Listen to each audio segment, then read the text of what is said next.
चलिए बच्चों, अभी हम लोगों ने प्रथम प्रश्न को हल कर लिया, पहला क्वेश्चन को हल कर लिया।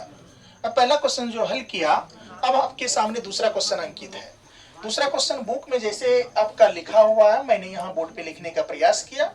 अब देखिए क्या है, आकृति 8.31 है ना, 8.31 में 10p, अच्छा है 8.13 में 3.1 कह रहे थे, यानी 8.13 में क्या है 10p, देख लीजिए 10p और कोट क्या r, कोट r, इसमें मेन एंगल क्या हो जाएगा p, और इसमें मेन एंगल क्या हो जाएगा r। बात समझ रहे हो क्या? का मान ज्ञात कीजिए।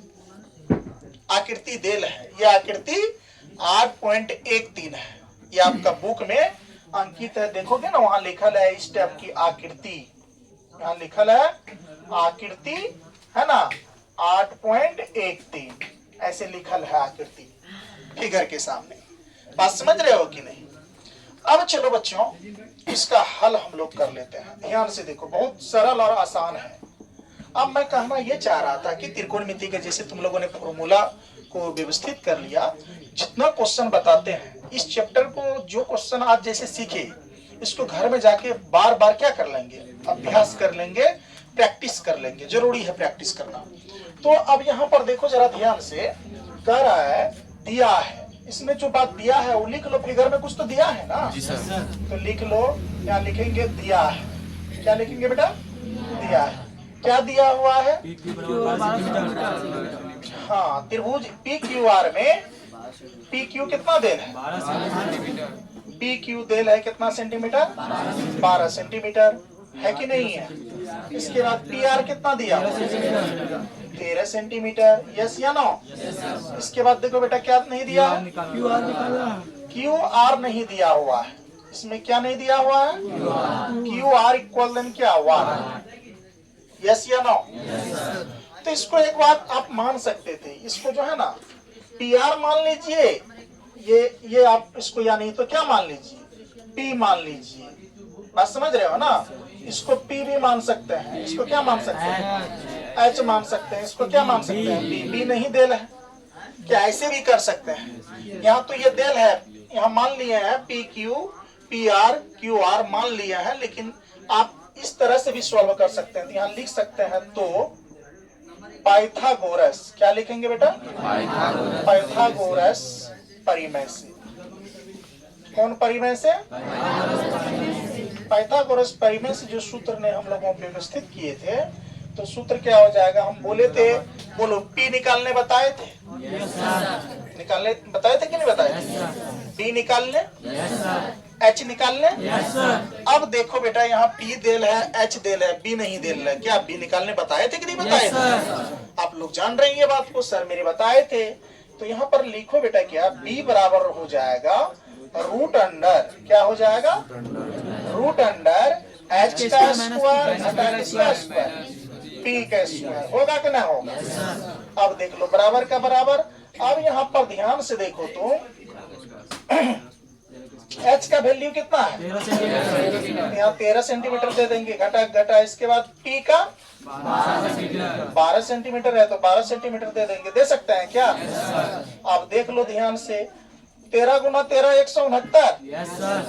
चलो 13 गुना 13 169 आ गया, माइनस के माइनस 12 गुना 12 12 144। चलो घट जाएगा, कितना हो जाएगा? 25 सेंटीमीटर। Root under 25 centimetre. इसको रूट से बाहर करेंगे तो कितना आ जाएगा? 5। यानी किसका वैल्यू निकल गया? बी का वैल्यू कितना निकल गया? 5 सेंटीमीटर। बी निकल गया 5 सेंटीमीटर। अब कहा है, यहाँ पर बहुत इजी क्वेश्चन है, क्या कहा है? 10p। 10p कहा तो मेन एंगल ये होगा? बोलो, होगा कि नहीं होगा? मेन एंगल अगर ये होगा बेटा, तो ये आपका ये 5 तो है, यहाँ 5 है कि नहीं है? मेन एंगल अगर वो है, तो ये मेन एंगल के सामने वाला कौन क्या होता है? लंब। ये क्या होता है? कर्ण। और ये क्या हो जाएगा? तो लिखेंगे अब 10p, ध्यान से देखो, घटा क्या? कोट आर, इसी का ना मान निकालना है।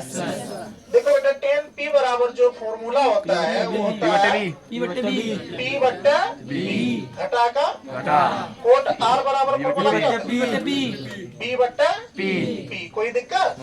बस इसको घटा लो, आंसर आ जाएगा, कोई दिक्कत नहीं। अब देखो बेटा यहाँ ध्यान से 10p, P का मान कितना? 5 सेंटीमीटर। 5 सेंटीमीटर, B का 12 सेंटीमीटर घटा का। अब चलो ये आप अगर कोट R मेन एंगल मान लें, बात समझ रहे हो? मानेंगे कि नहीं मानेंगे? अगर इसको मान लेंगे तो लंब हो गया आपका क्या? 12। ये देख लो, ये मिटा लो, ये 12 हो गया और आधार क्या हो जाएगा? B होगा कि नहीं होगा? तो देख लो 5 हो जाएगा। ये आपका क्या हो जाएगा? आधार। बात समझ रहे हो? लंब होगा सर, वो लंब होगा सर। आर से लीजिएगा तो लंब आ रहा है ना सर। अच्छा आर आएगा तो ये क्या हो जाएगा? लंब होगा ना लंब। तो इसमें कोट आर और क्या कहा था? Sine 10p minus cot R. अच्छा 10p माइनस कोट आर, ये जो माने हो ना ये ठीक है। चलो कोई बात नहीं हो, सॉरी। देख लो यहाँ पर क्या हो जाएगा? मान बैठा लो। B का मान कितना है? B का मान 5 सेंटीमीटर और P का मान कितना है? 12 सेंटीमीटर। गुड, ऐसे होगा। तो देखो यहाँ ध्यान से, अब इसमें क्या हो जाएगा? ये प्लस का 5, ये प्लस का 5/12 है ना, और ये माइनस का 5/12। या फिर इसको डिस्काउंट कर लोगे तो क्या हो जाएगा? 0। क्या आ जाएगा? 0 आ जाएगा। ये आपका मेन एंगल P माने ना, तो इसमें देखिए मेन एंगल P और R जो देख रहे हैं यहाँ, ये देख रहे हो, ये यहाँ P और R जो देख रहे हो, ये इसको मान मानने कहा है। बात समझ रहे हो? मेन तो हमको आपको सूत्र लगाना है किसके बराबर? 10 के बराबर। Yes sir. माने ना 10 के बराबर, और ये किसके बराबर लगाएंगे ना? Cot R. तो ये आपका कितना हो जाएगा? 5/12 और ये कितना हो जाएगा? 5/12। तो 5/12 में से 5/12 को अगर आप डिस्काउंट करेंगे तो कितना हो जाएगा? 0 आ जाएगा। क्या 0 आ जाएगा? तो चलिए यही आपका सॉल्व हो गया, इसको क्लियर कर लीजिए, आपका ये आंसर आ गया। ये आपका जो है ना, ये मेन एंगल P और ये कोट R मानते थोड़ा सा लॉन्ग जाता। आपको यहाँ तक क्या करना है?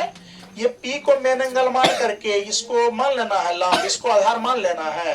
बाद में B/P जो है इसका मान बैठा करके इसको सॉल्व कर लेना। नहीं तो ये अगर कोट R मानेंगे मेन एंगल, तो यहाँ पर पता है क्या हो जाएगा? 12/5 होगा। क्या होगा? 12/5। ये थोड़ा सा हल और आगे चले जाएगा। बात समझ रहे हो? थोड़ा लॉन्ग चले जाएगा। तो यहीं तक हमको जरूरत है काम करने का। बात बुझ रहे हो ना? इस टाइप के क्वेश्चन को इस तरह से हल करना है। चलिए उतारिए पहले इसको।